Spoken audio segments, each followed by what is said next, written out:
What is up, everybody? It is Dirty and DZAN. Welcome, everybody, to episode 13. Today is Wednesday, June 16th.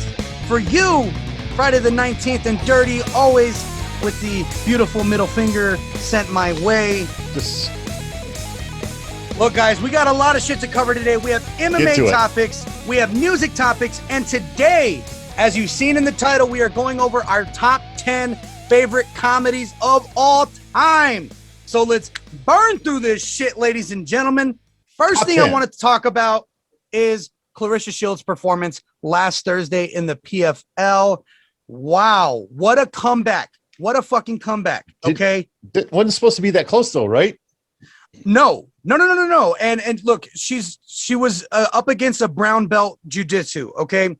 And to be honest, I'm kind of questioning that a little bit, to be honest, but Claressa Shields is very powerful, okay? Elkins got her down a couple times, a lot, actually, through the first and second round, but Claressa was so fucking powerful. She just used her strength to just hip escape and get out.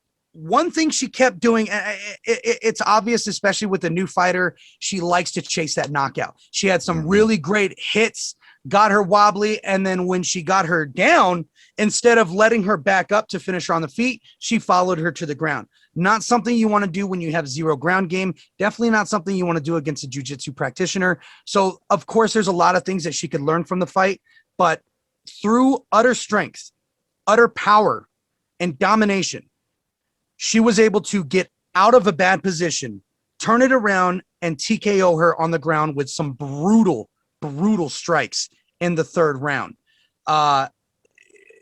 It was a great performance. It was a great comeback. She went through adversity, and she was telling the whole time, I don't care if she gets me in an arm bar. I don't care if she gets me in a rear naked choke. I ain't giving up. That's the mentality. Never fucking give up. Never surrender. I'm going, and that's it. And my coaches kept telling me, get up. Let me interrupt and interject one thing here, because this is something that has been a working theory for me for years, since I started watching UFC primarily. There seems to be this thing that happens to a fighter. And this is why I have become kind of a student of watching these things unfold. So many times when you see a fighter break, they're never the same. When they break one time, that's not always the case, but I don't want to jump ahead, but let's talk about Nate Diaz. And I'm not talking about this past fight here. So we're not intruding on that. I've never seen that man break. Never one time have I seen Nate Diaz break mentally. I've seen Conor break. He broke in that first fight against Nate. Once he got on the ground and gave up his back, you could see it in his eyes. That was a wrap. And we could go on and on and on and on about how many fighters have broke. Conor got it back. That's rare, because I'd say 80% of the time, from what I've observed, 80% of the time, once a fighter breaks one time, that's it. It makes it easier to break the second time, and then the third time, and then all of a sudden you've got Ben Askren on your hands. You know, I just want to interject that because it's something that I've been watching in fighters for quite some time now. Yeah, no, that's a really great point. Really great point. And she look, Claressa has a lot to learn, but she's in the best place. She's here in the Duke City. She's with Jackson Wink. She's with the right people. That's my point, though, is she didn't break, and right, and good for her. But I think that's really the way you want to start your career, is to not break, right? Because once you do it, I was just going to say, once you do it, there's probably a 20% chance you get it back, 80% chance you don't. Right. From what I've observed. She was just saying, my coaches kept telling me, get up. And I said, hell no. I'm going to finish her right here. And look, that's great, and that's the heart of a champion that's within her. But Jackson knows that we fight smarter, not harder. Right. So she's got the hard part down. Let's tweak it a little bit and get a little smarter with that. I'm really excited to see who she fights next. So moving on. We have a really great story from my man Benil Dariush, who you guys know won his last fight against Tony El Kukui Ferguson. And in his call out, he didn't call out Gagey. He didn't call out Poirier. Did he call out Connor? No. Did he call out Justin Gaethje? No. He called out Elon Musk and said, I need my Tesla. My girl's pregnant. If I'm not mistaken, didn't Elon Musk tweet him back and say that he was going to speed up the order or something like that? Yeah, I'm so sorry. It's on its way. Well, ladies and gentlemen, it is here. He posted on Twitter yesterday. He said, praise God, baby Alva is finally here. Thank you at Tesla for providing us with the safest car to bring her home in. And he sent a picture, and what a beautiful car that is. So really great. I wanted to share that real quick. Those are cool cars, man. Really fucking beautiful. Dirty don't make that kind of money. It's time. It's UFC 263 wrap up. And ladies and gentlemen, let's please not make fun of Dirty in the comment section. He did only go 3-2. He almost broke even, and it's tough to see, especially when you're up against somebody like DZAN who went 4-1. Okay. Thank you. Okay, all I'm going to do is mute you. It's all I'm going to do. So just know, everybody, that when you watch this, as soon as he starts talking about his picks, because I picked like a man. Oh, like a man. Like a man. I didn't go with all the favorites. What? Like your casual brother. You seem to love to go for the favorites. I picked like a man. I picked Nate Diaz when Nate Diaz was a huge underdog. And that's just stupid. We'll get to that. Was it stupid? Because if I'm not mistaken, I believe exactly what I said would happen happened. It just happened in one round later. But exactly verbatim what I said would happen. He's getting ahead of himself because he's getting ahead of himself. He has 1 point for this whole card. So, ladies and gentlemen, let's give it to him. Okay. But first, let's give it to DZAN. He won, and we'll let him have his glory here while I mute him. My losing streak is over. And then we can move forward, because this is a momentous occasion, because it's never happened. But go ahead. Well, Francis Ngannou knocked out Stipe in round 2. Mute. So. All right, ladies and gentlemen, Al Guinea. Dirty, when you're editing this, make sure you mute as soon as he starts talking. Al Guinea, the name Al Guinea. Al Guinea. If you are in Arizona and you have a fight and your referee's name is Al Guinea, get the fuck out. Yeah. Al Guinea, otherwise known as Arizona's Mazzagatti. How do you not see? And if, ladies and gentlemen, we are talking about the Jamal Hill, Paul Craig, and not Craig, as I found out listening to the Believe You Me podcast. Yeah. It's Paul Craig. You fuck. So Jamal Hill getting his arm absolutely motherfucker though, man. Mangled. Oh yeah, bro. Oh, dude, that was the most well, not the most, but that was pretty fucking brutal. To see it swinging, bro, and he's trying to tap with that arm and with his other arm. Not just the swinging.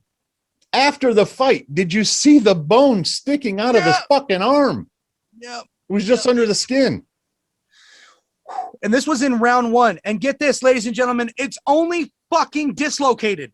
It's not even broken. It's serious? Only dislocated. Oh, I didn't see that. Holy shit. It's minor. It's only dislocated. Well, Sway? There's no way that was minor. You could see his fucking bone. Okay. Look. I'm sure he tore a lot of ligaments, but it was dislocated from what I'm not saying it's not dislocated. What I'm saying is it wasn't minor though, because the dislocation was over here. You can clearly see the bone. Yeah. Sticking under the skin. Oh God, dude. And Paul Craig received his BJJ black belt. after that Oh performance. yeah. That How was beautiful. dope. Yeah. And not only that, but That's him and a Jamal tough Hill, motherfucker though, man. Paul him and Jamal Craig. Hill were Craig. Yeah, they were seen partying it up at a nightclub later on that Yes, I night with saw his that. fucked Yeah. up arm and everything. Yeah. What a beautiful end to I that felt story. 'Cause, bad for Jamal Hill though. Yeah. That was so hard to watch, and you could see it in his eyes. He knew, and he kept fighting though. Yeah. He still kept going, and it wasn't until Paul Craig apparently was telling the ref, "Hey, dude, it's broken. his arm. Look at his fucking arm." Yeah, and the referee was over there taking a piss in the corner, not even fucking apparently. watching the fight. Is that what he's doing? I thought anyway. Pretty much. He wasn't. Yeah, never mind. All right. All right. Moving on to the one that Dirty really you guys know what I mean about. Come on, Dirty. It went right over his head. So I don't even know what's going on. Let's go. Hey, by the way, I gotta say that fucking card was the prelims was stacked. Yeah, man. That was a good prelim card. Agreed. The fight right after that, though, ladies and gentlemen, we had Bilal Muhammad, Damian Maia. I mean, dominant performance. Bilal. Hey, I gotta say, all joking aside, I did not obviously, I did not see that coming. I didn't think Damian Maia had it left in him. Yeah. So, yeah. Well, I mean, he wants one more fight. Dana White's not going to give it to him. Look, that was your last fight on the contract. He's not getting that. He wants to fight Nate. You're not getting that fight. I mean, even Nate was like, "Yeah, I'd like to fight him, but it's not going to happen. It's not going to happen." Nate would want to fight him just out of respect because Nate's an OG. Jiu-jitsu. Yep. All right, Leon Edwards taking home the 5-round decision win against Nate Diaz in glorious fashion. Seems like the only fucking thing we can talk about Hang on a second. is the Stockton slap. Well, for good reason, because like I said, exactly what I said was going to take place did take place. And as a matter of fact, if you saw Dana White's comments after the fight, he said, the next fight, Nate Diaz is going to ask me for a 6-rounder. Yeah, right. Yeah. Because that's what happened. The problem was it didn't happen in the 4th round. It happened in the 5th round. Right. But so what happened was he threw that slap, but because that slap wasn't telegraphed, it just came real quick at him. I think it just kind of fucked him up mentally because he's not used to getting slapped. Yeah, that was the setup, and right? that's when he fucking blocked him. The slap was the setup. He he reached in, slapped, but he had that left right behind it. Just like that. And that's the first time I've seen Nate do it that way, which tells me most likely that was a training camp thing. Yeah, he usually leads with the slap. That was very choreographed. Yes. Usually the slap is more disrespectful. Right. So usually it comes from back here more, but it didn't. It came like straight up. So there was nothing for him to see. It reminded me of the combination with Connor in their first fight. He hit him with the slap, and then he did the same thing with the left hand, but it wasn't a straight. It was like a hook, and it caught Connor way off guard because the slap was the setup. Right. I mean, and it's his trademark slap. Of course, it's the only thing we can be talking about. And the only thing we're talking about is if that was a real fight, Leon would be done because it's about the end of the fight. What was happening? That's a fact. No, that's and he's a fact. Like, the boy was sleepwalking. That fight, if it would have went one more round, that was going to be a wrap. Come on, DZAN. Did you watch the 5th round? Dirty. I watched the fight. Okay. Did you watch the 5th round? I did. I did. Then how can you say that with a straight face? Because he lost the last 4. He won the 5th round. Yes, I understand he lost the last that. 4. Excuse me. No. We're talking about when the fight ends. What is happening in that moment? Is there a transition going on here? And there was clearly a transition going on here. Leon was wearing down quick. Right. Nate, and I got to say this. I think that Nate needed a little more gas in the tank. Maybe he's doing a little too much because uncharacteristically, I said that. Hey. Wow. Uncharacteristically, I got that out without a hiccup. I can't believe it. Uncharacteristically, he seemed to have gassed a little bit in that fifth round, which is very rare for Nate. I think that if he would have had that round to recover, Nate, because he recovers so fast. No,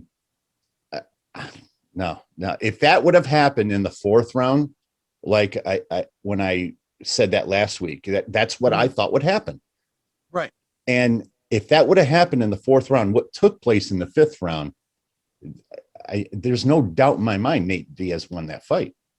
But I think that it probably would have been more of a situation where he'd have just rocked him enough to get him down. Now, let's back up here to the first four rounds.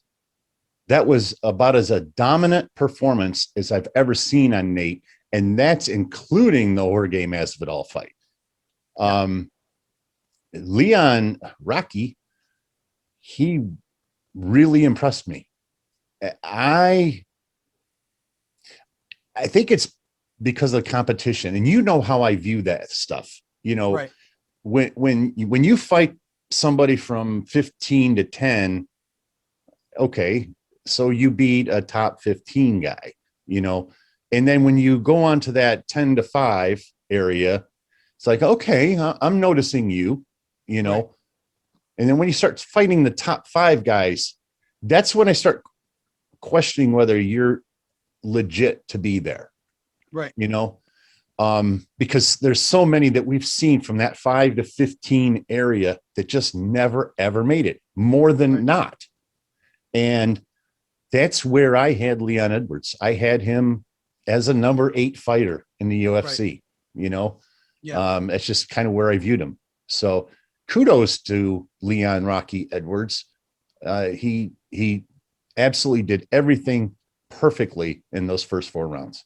It just, if that's a 5-round fight with somebody else, I don't know if you guys heard that was a big thunder. Damn, I did hear that. Okay. I heard that one. It was the first one he's heard come through the mic here. But anyway, anybody else, I'm not concerned about it. But with somebody with Nate's tank, I'd be a little concerned about that. The big difference, I think, between the Jorge fight and the Leon fight is Jorge was playing the short game, trying to knock him out at every sense, while Leon was playing the long game of let me pick him apart, let me hit him here, let me take the leg. Very brilliant fight on Leon's part. Really, really great. Kept him at distance, but in all fairness to Leon, when they went to the ground, he got right out of it. And it's sad to see with someone of Leon's caliber that he's still not seen as a number 1 contender. He's still not seen as the next one up. What else does he have to do, Dirty? It was Nate. It was Nate. It wasn't Kamaru Usman. It wasn't Colby Covington. You know, again, we're talking levels here. Is he going to have to take out Jorge now? Is he going to have to take out Masvidal? That's what a lot of people want to see. A lot of people want to see Jorge and Leon. Because by then, okay, I just took out the 2 BMFs. Give me the fucking title shot. I got 10 in a row. Give me the fucking shot. Well, I'm not in a hurry to give Leon Edwards a belt fight, man. I'm just not. He's still. That's just how I feel. I think he's earned it, man. How? Look at it. Look at the caliber of people that he's. That's not that great. He hasn't lost since Kamaru Usman. But he lost to Kamaru Usman. Right. The fucking current champion. Well, I understand that, but why are you in a hurry to give him a rematch? This is the thing that a lot of people miss. It's always the guy, well, not always, but a lot of times it's the guys that haven't fought the champion yet that get that first shot because they haven't fought him yet. So we don't know what's going to happen. Right. But when you fight somebody that you've already lost to, unfortunately, fair or unfair, it's just not good TV. And I mean, you got to look at it from Dana's point of view, where, you know, he needs to sell pay-per-views. I don't know if you still watch that cartoon channel, the Mohammed Jalavet or whatever the hell his name is. I sent you, there's a guy that does cartoons for MMA. Oh, okay. Yeah. And, the MMA cartoons. I don't know if you were referring to. Yeah. That's clearly what I said. So, but he always, he always does this thing where he says pay-per-views, and Dana starts doing this dance thing. It's funny. Anyway, so for Dana, he's got to get somebody in there that to fight Kamaru that people think there's a chance with. Yeah. And I don't know that people are going to look at Leon, especially after that 5th round with Nate. And I can't imagine there's people banging on the table saying, we want Leon. Yeah, well, they're not. Yeah, it's simple. Clearly. Yeah. Viva la raza. Brandon Moreno becoming the first Mexican-born champion. Fuck you, Dirty. I called it. I knew it. My boy was going to take this one home. Was not even a competition. This was so unnecessary. I was just giving you props and giving you thumbs up. I gave you the deuces. I didn't give you the middle finger, but there you go. YouTube's going to block this channel. Look, amazing. The trilogy is going to be fucking amazing, but let's be honest. There are a lot of other options.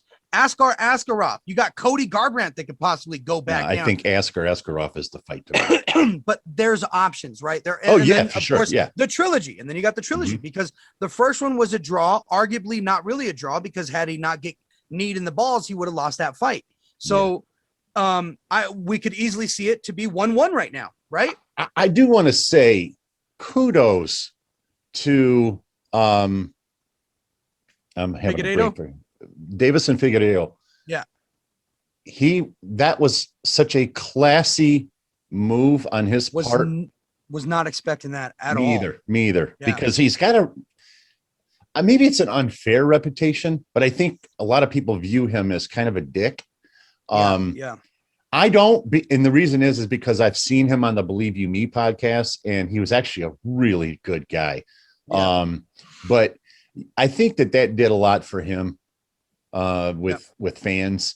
But most importantly, it was the right thing to do. But most fighters don't do the right thing. I mean, we've watched Nate and Nick Diaz leave the cage before the judges' decisions. So you kind of have. It's good to see. Yeah, and you got to think what's next for Davison. A lot of people are like, it was a really tough weight cut. It's always a tough weight cut. He's really a 135 fighter. Why not go into 135 division and try and make a tear and go for that belt? But his mindset, and of course it is really early. It's right after the fight, but his mindset is, no, I want that trilogy. I want my belt back. I need to get it back. I don't know. I would like to see him maybe move up. I think that'd be a nice fresh start for Figueiredo, and then maybe Brandon can come up after getting a couple title defenses. You never know. But yeah. So after watching that fight, I got to be honest with you. That's not the Davison Figueiredo that I've seen fight before. Oh, it's not. He was very hesitant. He was not himself. Ultra aggressive person. Yeah. And Moreno was treating him the other way. They did say something about the weight cut. Right. And it's so easy to dismiss that as a fan, but it's a real thing. Yeah. We've seen it take the souls of fighters before. Yeah. So he came in 43 seconds before the timer was up. Yeah. To make weight. Yeah. I mean, that was how much more last minute? I was just glad that he got there. Made the weight, right? And we had a fight. But the reason I'm bringing that up is because I'm not 100% sold that if they fought again, that Brandon Moreno walks away with the belt. If the Davis and Figueiredo that I've seen fight in the past 2 or 3 fights, I don't know, man. That's just how I feel. But I would, if they were to fight again next week and we were making picks, I would pick Davis and Figueiredo again.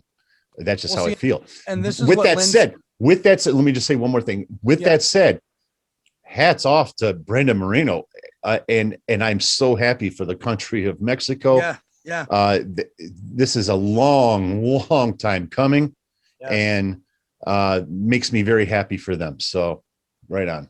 Beautiful. Israel Adesanya, come on, baby. The undisputed king. What's his fucking name now? Brett Akamoto. Yeah. Israel Adesanya. He's the only person in the world that pronounces it Adesanya. And he's the only one that pronounces it correctly. So look, Izzy won the fight at the press conference. Let's be honest. He won the fight Friday at the press conference. He got into his fucking head so much that he made Vettori explode. I think the final nail came at the press conference. Yep. It was over before they hit the octagon. Yeah, but I think the final nail was in the press conference. But I think that leading into the fight, looking back on it, it's easy to see. I mean, I obviously picked Izzy to win, but I also stated that I wouldn't be surprised if Vettori, it wasn't hedging my bets. I was legitimately saying I would not have been surprised. Right. Until round 2. And I knew right then it was a wrap. Yep. He got into his head so much by trolling. He Conor McGregored him, and he took that page right out of his book. He, just like Conor did to Jose, he beat him months He was fit to be tied. Happened. It was exactly like Conor and Jose. You're exactly right. Because you remember when Conor grabbed his belt, Jose was fit to be tied. Yep. Same thing at the press conference last week. I'm your fucking nightmare. Oh my God, man. Bro. As soon as I saw that, I'm like, oh geez, he's in trouble. That's it. He's in trouble. He's done. Matter of fact, and Izzy was like this. I almost sent you a message, and I was going to tell you that I was going to change my means of victory. And went round, because after I saw that, I'm like, oh shit, this is a second round knockout. Like it's done. It's over. Yeah. So I mean, he got into his head with the trolling thing online, with the Twitter thing, and then just this week when they were making pictures, I don't know, in the press conference if you heard him kept saying, "Stand up, your pants are on backwards, your shirt's on backwards," blah blah blah. You know what he was referring to when they were doing pictures? What was that? Okay. So when they were doing pictures that day or the day before, getting ready for the fight in their Venom gear, Vettori had his shorts on backwards for the picture. Nobody told him.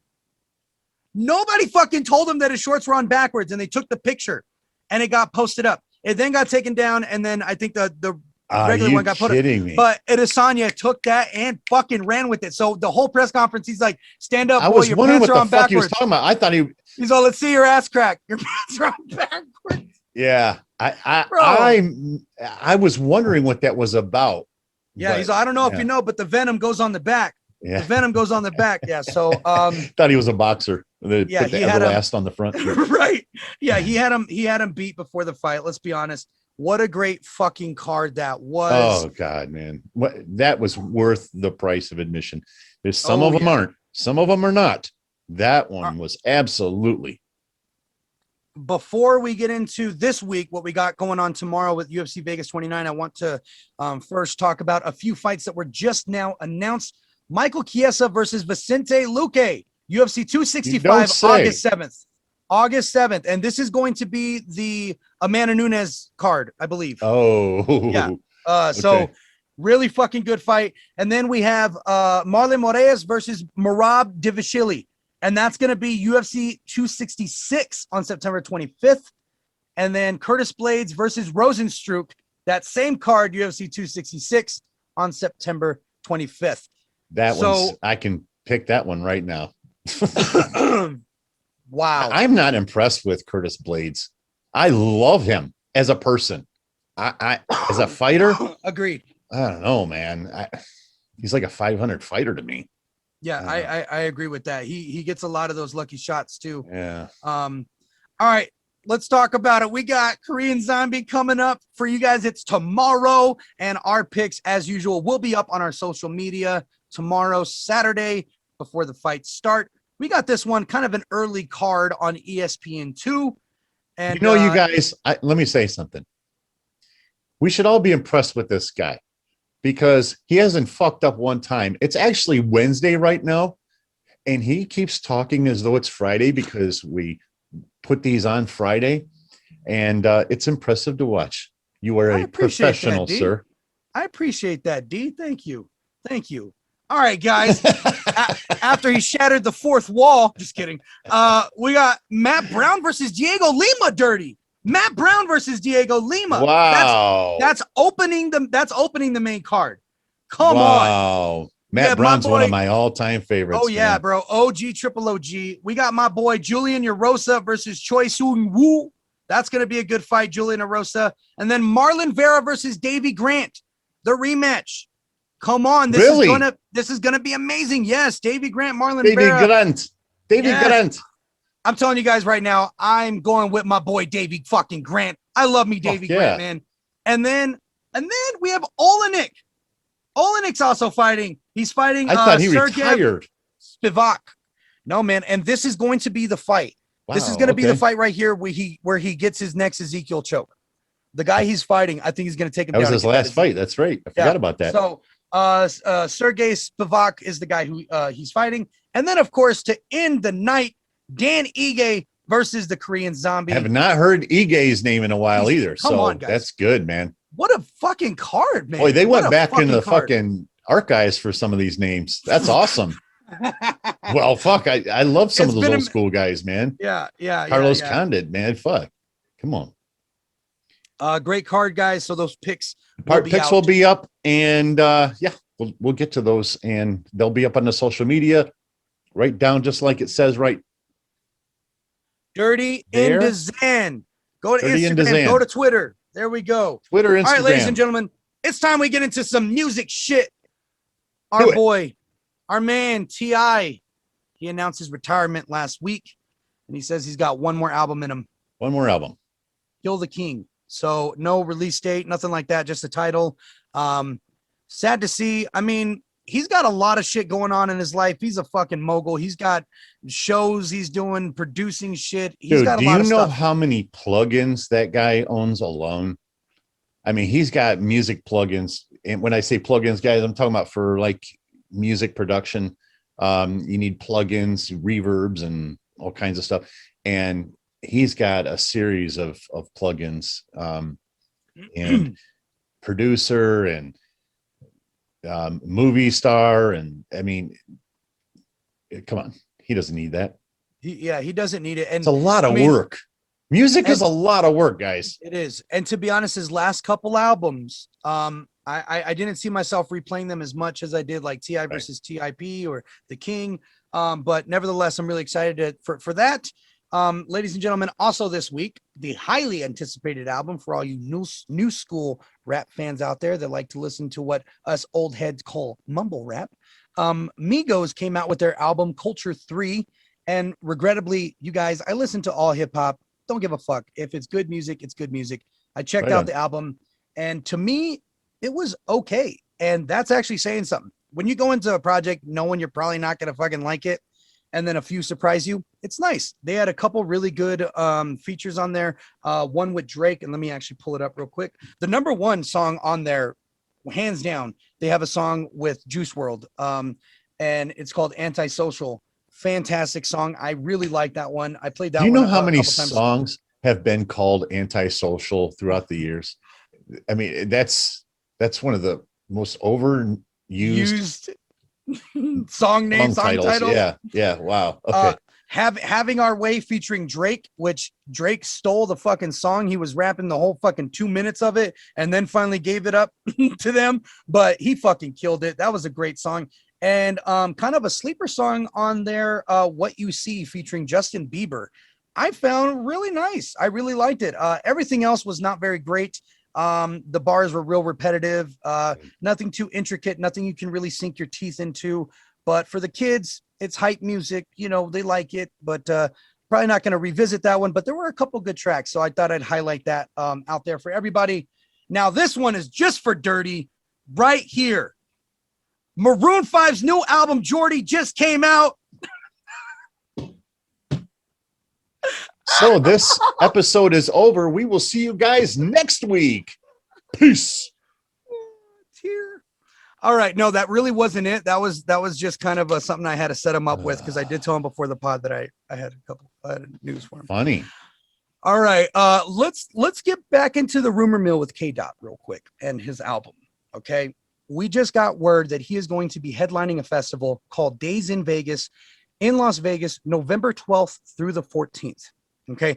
Now there was a caption. Okay. This caption said, Kendrick Lamar, one night in Vegas from Section 80 to Damn. Now it's hard to repeat that again. Okay. Here's the caption. Kendrick Lamar, one night in Vegas from Section 80 to Damn.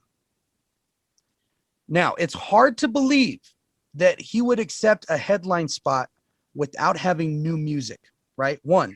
Of course. However, that caption almost reads like there won't be new music until 2022.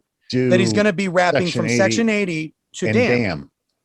Like all the way, like all the songs in between. That is like what it from sounds Section like. 80, that's what it sounds like, right? But also, hang on a second though. And you may have more information to come, but let me just say this. Vegas is where a lot of performers go to do their old stuff. Very common practice. Very common practice. Interesting. So it could be maybe something that's going to rev up for the new album, or get his chops back, or he might release the album in November or December, and he's going to give us either a couple singles from the album or at least one new song at the end of the show that's going to be for the new album. So there's a lot to speculate, but you gotta think new music is on the horizon with all the rumors we're hearing and everything, and that cryptic tweet and everything. It feels, and in my bones, I feel like something is coming. And again, we just keep getting these little hints. Let me tell you something. If and when that happens, we are going to have the biggest fucking party on Patreon. Oh my God. Yeah. We're going to have to do something fucking epic. Oh yeah. It's got to be epic. Yeah. The man releases albums now every fucking 4 years, it seems like. So we'll see, but very exciting news. Anytime you hear K-Dot coming up, it's exciting to hear and listen to. Singles of the week, ladies and gentlemen, we're going to go over these real quick. We had Dax coming out with another song yesterday. Why So Serious? This is his part 2 to The Joker, which came out last month.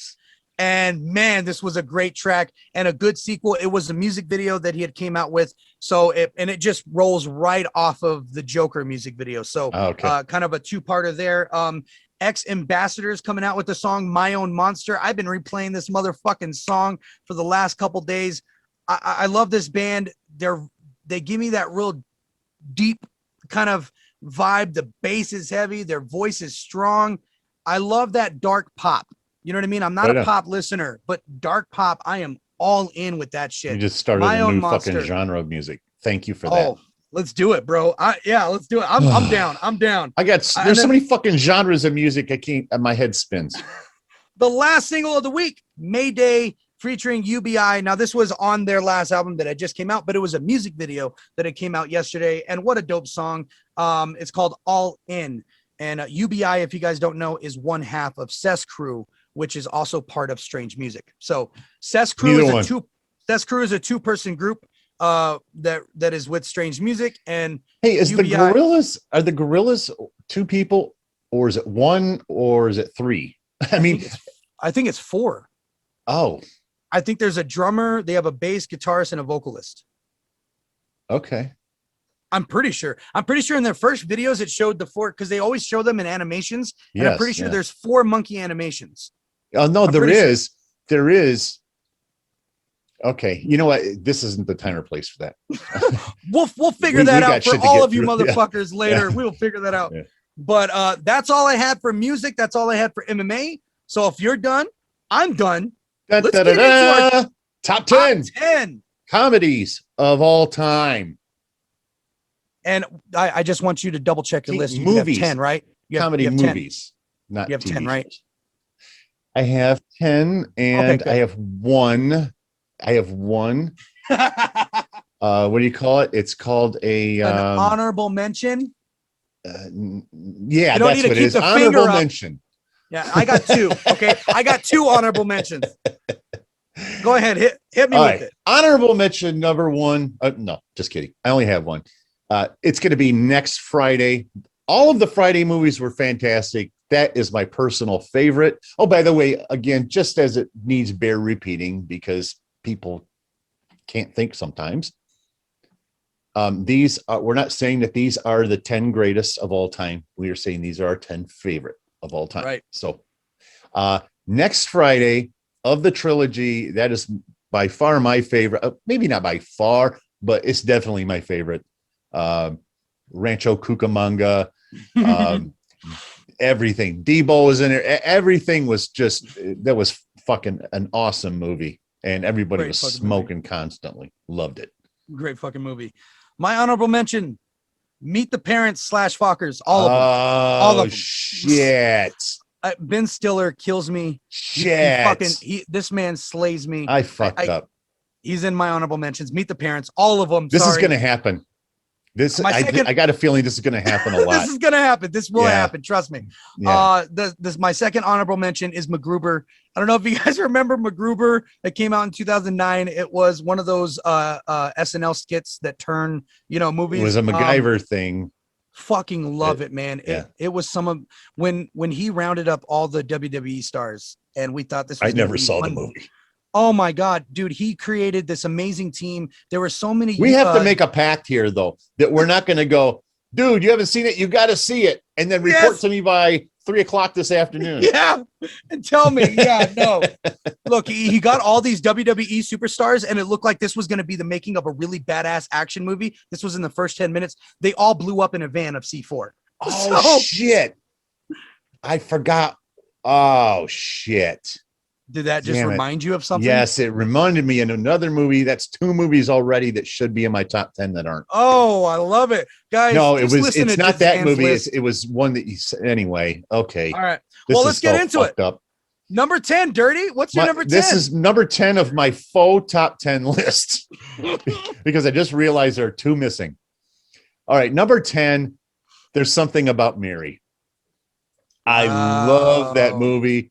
My favorite scene is when they're in the car. He was hitchhiking and they get busted. And then the cops come and put the floodlights on. And when the floodlights come on, Ben Stiller is on his knees right in this guy's crotch.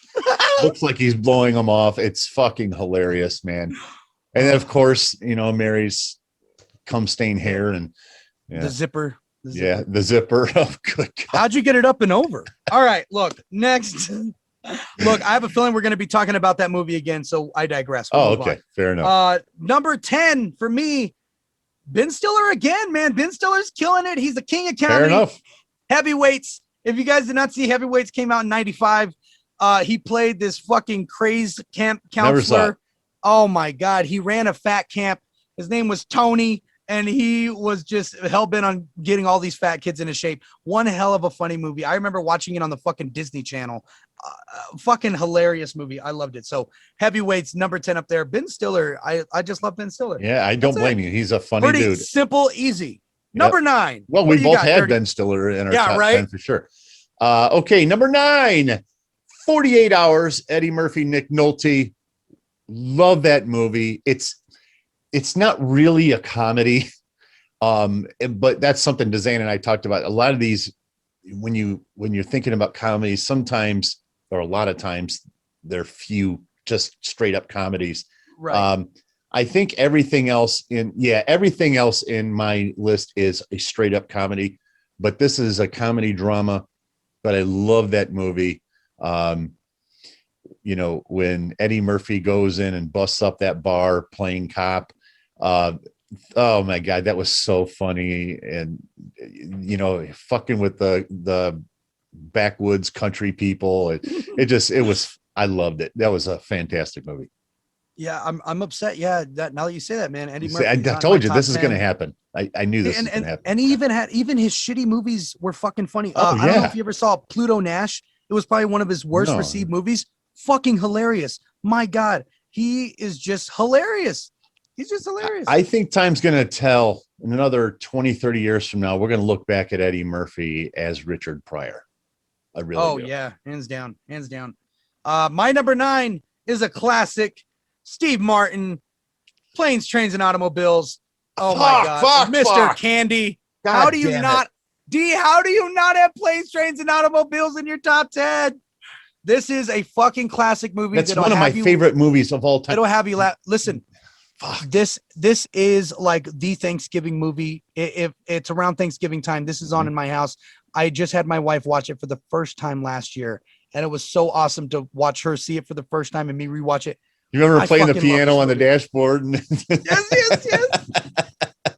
Bro, this movie kills me, and it's always, and it's the subtle comedy that gets me the most. When something's just, when he's wiping his face with the man's wet underwear, he holds it out in front of the mirror. Those are the moments I live for right there. Remember when he's taking a shower and he's got to use that tiny little thing to dry off with? And he just puts it and pats it on his shoulder. Yeah. Physical comedy. When you don't have to say things, it's all John physical. Candy. John Candy was a very funny guy. John Candy. Man. R.I.P. John Candy. R.I.P. John Candy. Yeah, very funny guy. Yeah, you know what? God damn it! Who's Harry Crumb? That's not in my top 10. It was a fucking fantastic that's movie. a great movie. Uncle Buck. Uncle Buck. Look, John Candy is fucking amazing. Uncle Buck is in a lot of people's top 10 for sure. Cool Runnings was fucking great. Runnings, I don't know oh my God, man. Yeah. All right. Number 7. Eight. Excuse me. 8. I should start numbering these fucking things. All right. Another Eddie Murphy movie. Trading Places.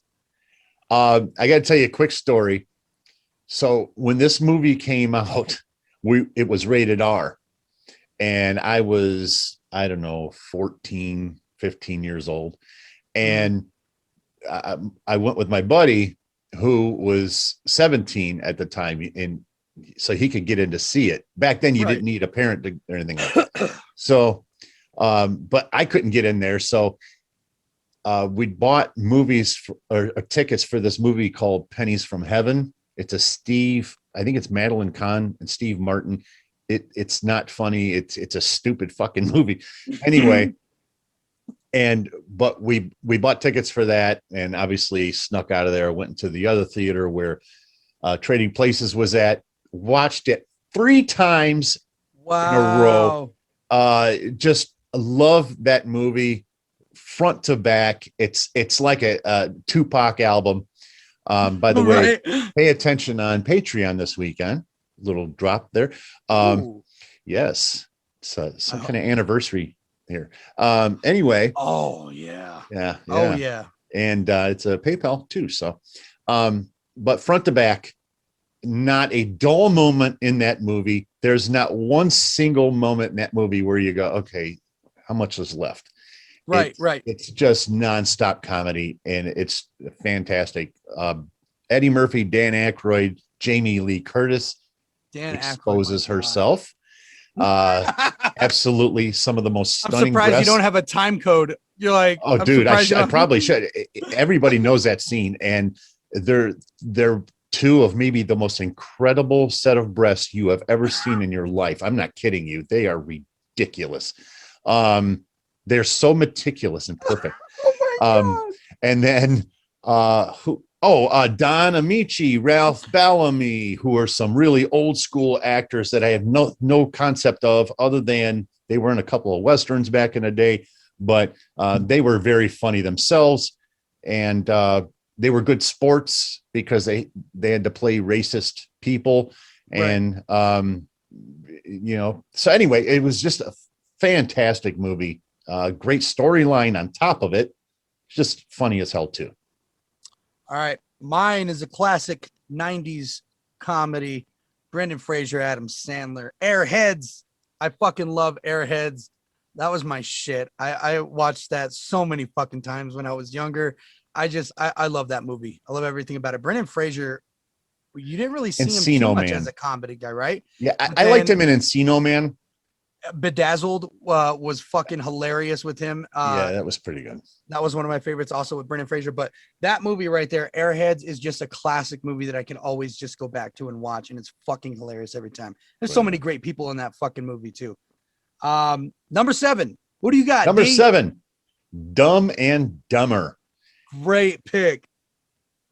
First time I watched it, it was on a VHS, and so that dates that. But actually, that was before DVDs were even out. So, but I cannot remember laughing harder at a movie in my life the first time I watched that. It was so fucking stupid, but it made me laugh so hard that I was literally in tears at points. And, watching it now, because I've seen it 3,000 times. Right.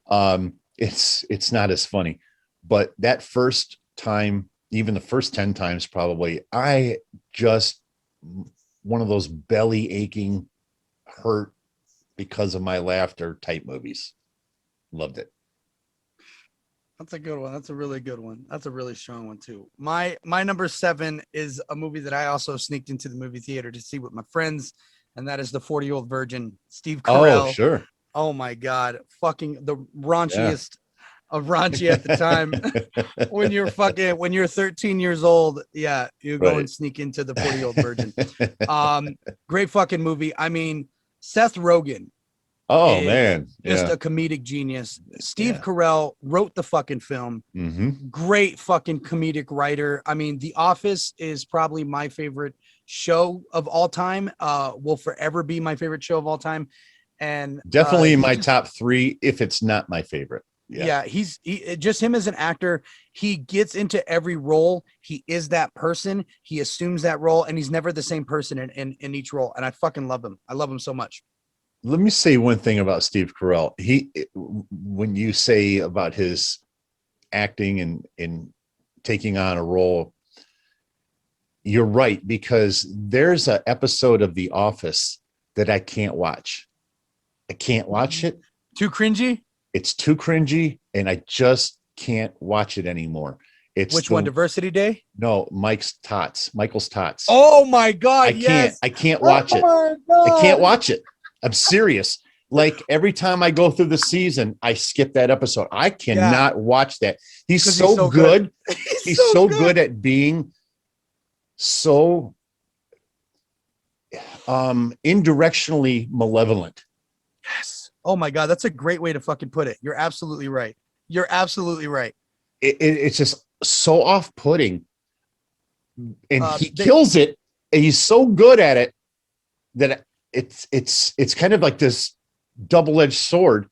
Yeah. I hated him, but I loved him because I hated him. Exactly. So, and he mastered what they call as actors, if you're acting and everything, they call this the art of discovery.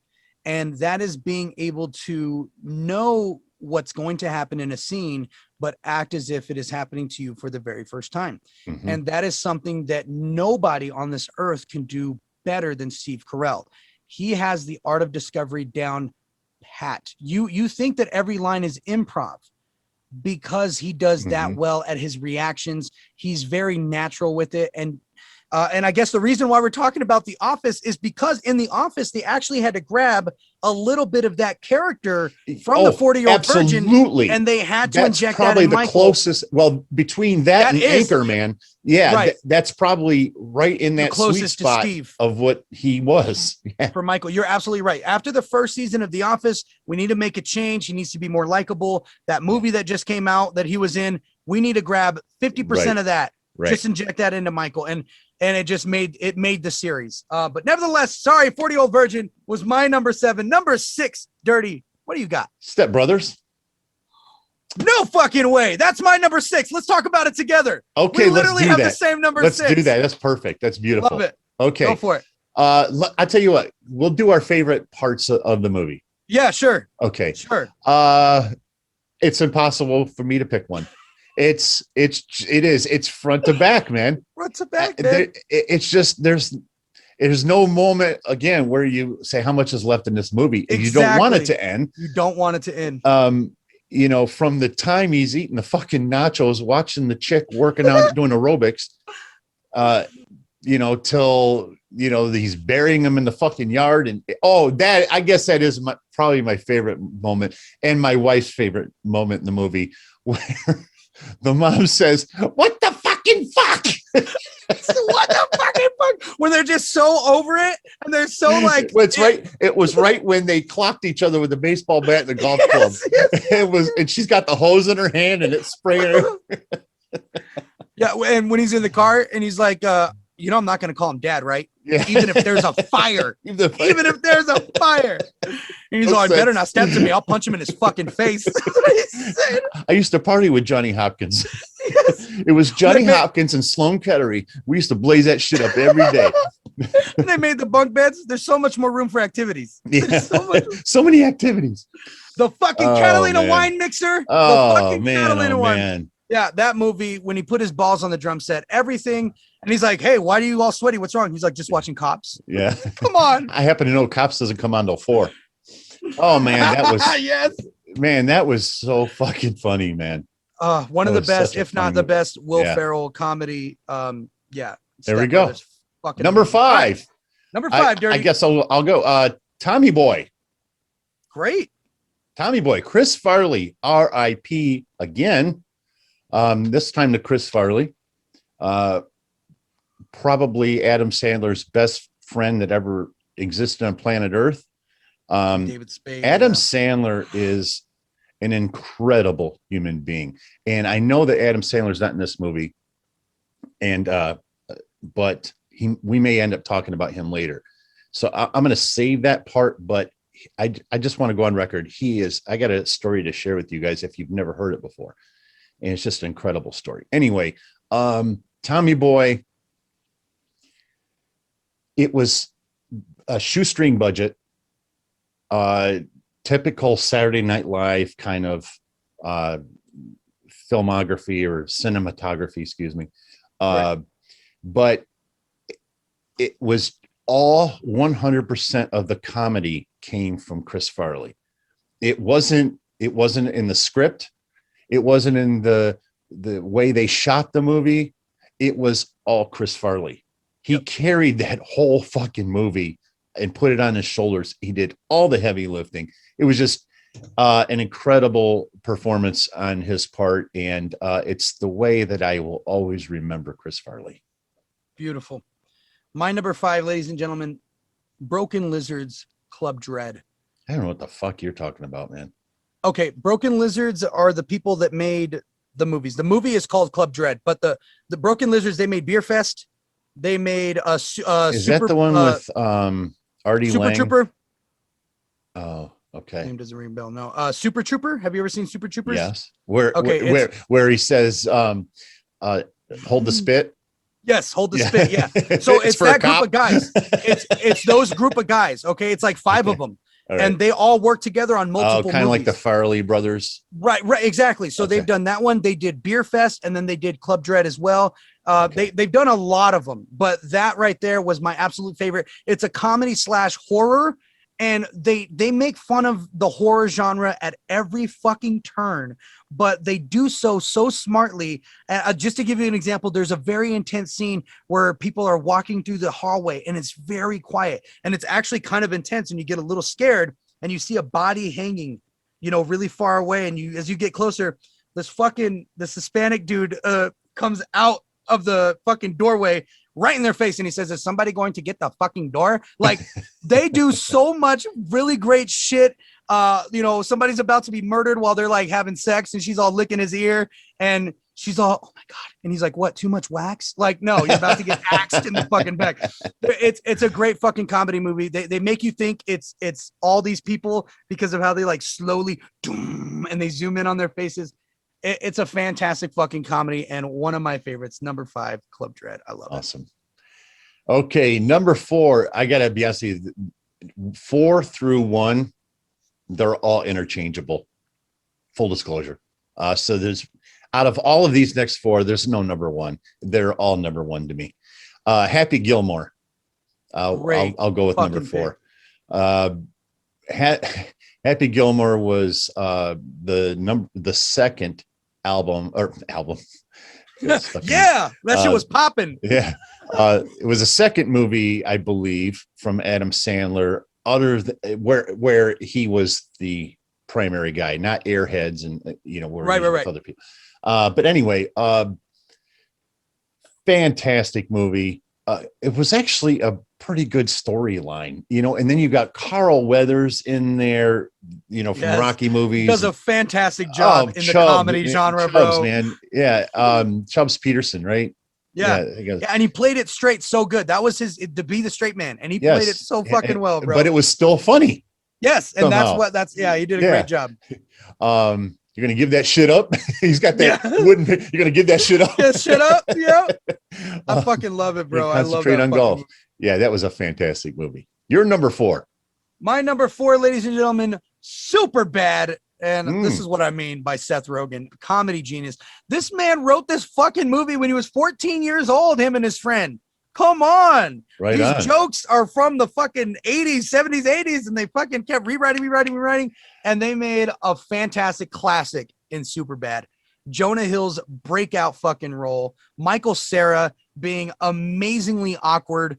And then you gotta love McLovin. This fucking movie just, again, from start to finish, is fucking hilarious. And there's not 1 minute that is a lull at all. Every fucking minute is hilarious. And they just do so fucking good. Jonah Hill in particular does so fucking good in this movie. All right, that's all I gotta say. Number 3, Anchorman, Will Ferrell. Oh, love it. Steve Carell. I mean, what's her name? Christina Applegate. Oh my God, that movie. It was so fucking funny. Yes. It was another one of those. I rarely laugh that hard ever. Yeah. And it was just an absolute belly buster of a movie, man. I mean, Brick and Brian Fantana and was it 70% of the time they say it works every time. You have a large erection, and he's like, no, massive. You have a massive erection in your pants. It's an optical illusion. I gotta take these pants back to the pants store. The pleats. It's the pleats. I don't know if you heard, but I did over 1,000. He's doing weights in the 1,001, 1,002. Oh my God, it burns because I did so many. I think it means a whale's vagina. Yeah. And they're like, no, there's Ron. no way that's right. There's not. And San Diego. San Diego. Yeah. Doesn't it mean Saint Diego? No, that's what it means. Well, agree to disagree. Agree to disagree. Win in Rome. Win in Rome. I love it, bro. Oh man. Okay. Number 3. All right. Number 3, Tommy Boy. Of course, it's going to be on my fucking list. Chris Farley is one of the greatest comedic minds to never get to live out his full potential. Right on to that. Goddamn, man. And this was right around the same time with Black Sheep. They wanted to follow up and do Black Sheep. I thought this one was way better. I picked Tommy Boy, but I will say that Black Sheep is probably on the fringes of my 10 because it's Chris Farley. Yeah. If it weren't for Chris Farley, then I'd say no. It was just too stupid. But he was so good, and when the house goes rolling down the fucking mountain. Yes. I mean, the bunk bed. Oh my God! Right on David Spade. Yeah. The bat. I mean, when he fell down, the fucking fall from the mountain.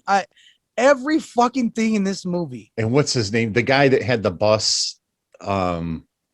He was living, or I'm sorry, not a bus. Was it a bus? Yeah, it was a bus. Yeah. That was, yeah. He had that fucking bus, and he's got the big teeth. Yes.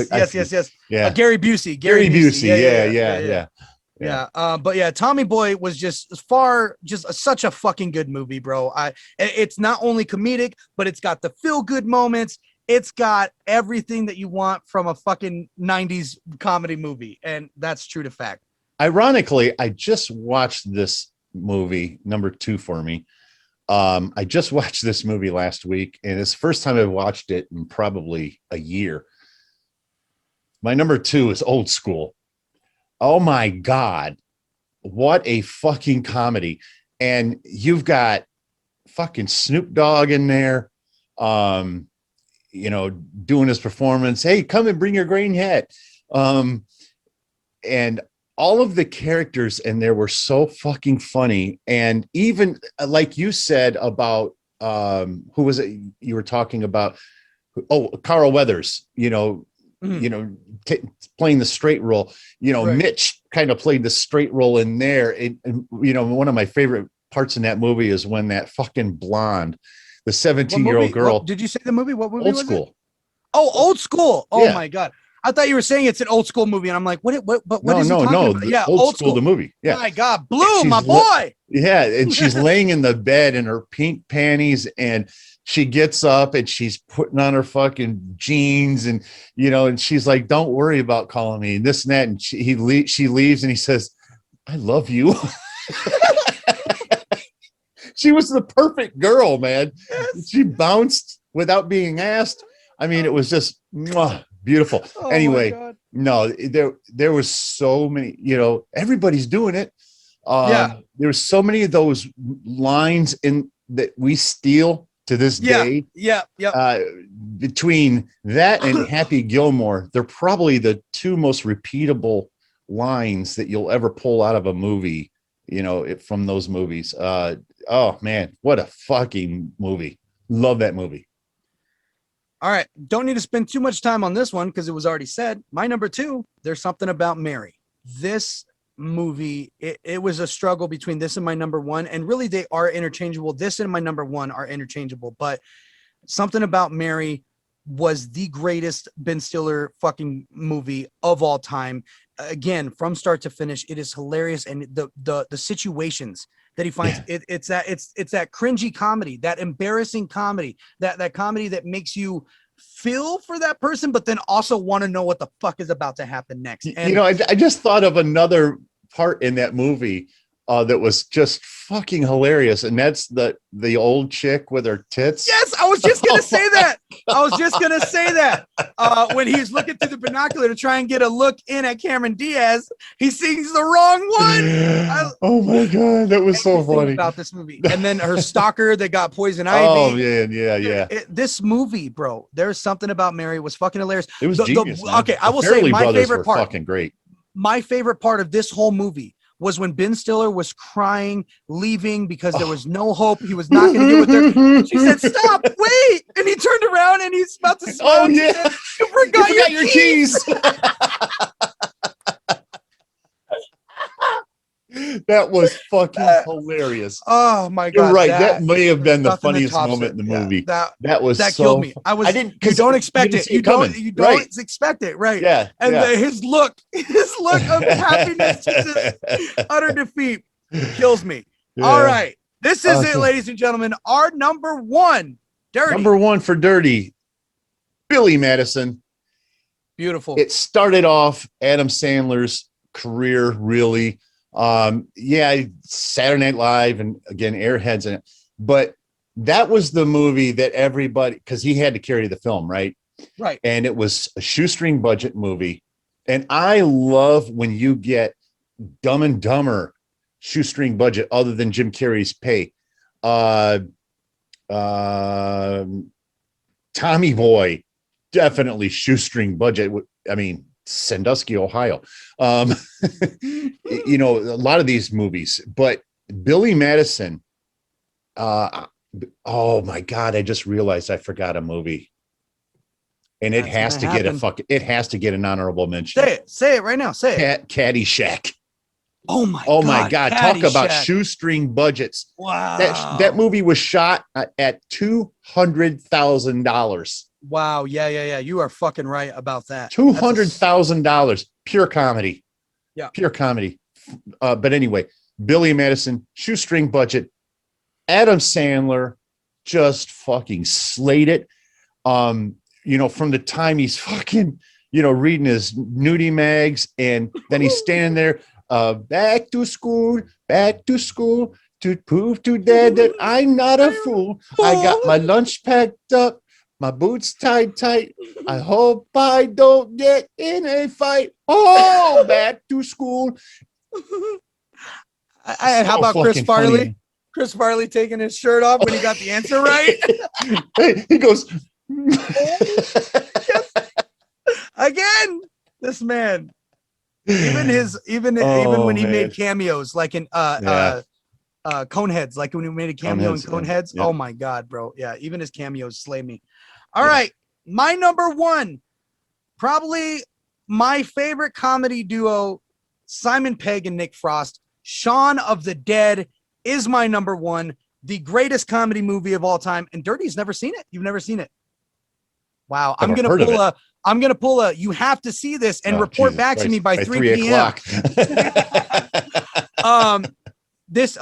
Now you probably don't know too much. It's not an American movie. It's from the UK. Simon Pegg is they're from the UK. This movie is pretty much a parody of all zombie movies, and there's a lot of, it's pretty much about them surviving the end of time together, and him and his bud and his girlfriend. And beyond that, this is why I love Simon Pegg movies in general, not just Shaun of the Dead, but Hot Fuzz, and there's a bunch of others. But this one in particular is the level of writing. You got jokes and they're tied all throughout the movie, but there is that overlaying storyline of this guy just does not have his shit together in life.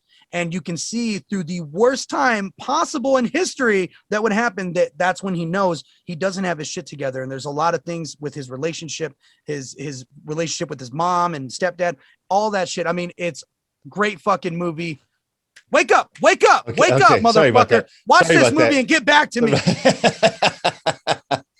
That's our top 10, ladies and gentlemen. And that is it. We love you guys. What else you got? Thank you so much for watching, you guys. I'm done. We are done. Watch out for Tough. Well, actually, it's already been released, so make sure you go watch that. Mm-hmm. Don't forget to like, subscribe, comment, hit the notification bell, send us PayPal money, Venmo, all of that stuff. You can do all of that stuff. Anytime you feel like, just ask me for my information. I'll send it to you. No, seriously. Let us know all those top things. 10 you want us. Yeah, and I was just getting ready to say, make sure if there's a top 10 that you want us to do, hit it in the comment section. We will be glad to do that. This was a personal choice of mine this particular week, and truth be told, remember when I told you I watched Old School earlier this week? That was the reason why. Oh, that is so fucking funny. Yeah, but you know what? That's what popped in my head. So. I think next week we might have to do horror movies. So next week we might have to just dip into a different genre or something, unless you guys have something else. Unless you stop us. That's right. Let us know, people. That's it. Peace out.